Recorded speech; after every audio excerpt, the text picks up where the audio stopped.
toto je téma, pri ktorej chcem, aby ste sa zapojili do komentárov aj vy, a teda máte plastové alebo hliníkové okná alebo dvere a či ste s nimi spokojní. Ja vám dneska vysvetlím, čo a ako. V jednej minúte sa to pokúsim. A teda, kedy sa oplatí hliník namiesto plastu? Bavíme sa o dverách teraz, hej.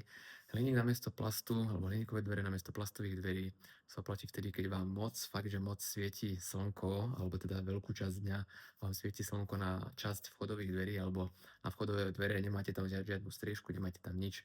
Vtedy sú hliníkové dvere menej náchylné na to krútenie a na tie fyzické javy, ktoré nastávajú, keď je zima alebo moc teplo.